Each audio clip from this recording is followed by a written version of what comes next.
你介绍一下来，你介绍你的产品，介绍。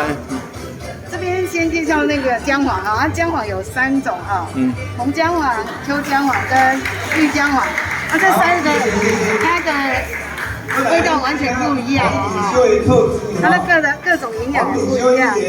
然后这边这个洛梨啊，这个品种它那个油脂很高，非常好吃，而且很好种。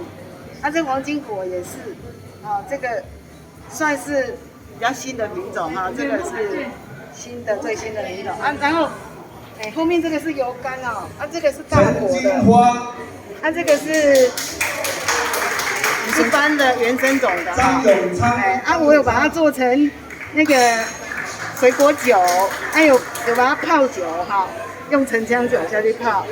然后姜黄我有把它做成送生技公司做冷冻干燥。冷冻干燥。油柑也是一样因为有人觉得很难吃，所以又把它加工做成胶囊好，然后这边这个油柑叶枕这个夏天睡它很通风很舒服。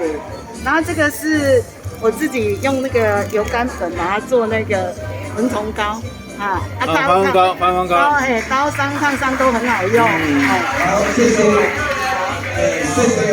大概就这样，它也可以做成蜜饯这做蜜饯。油柑蜜饯。油柑蜜饯。对。好，谢谢。谢谢。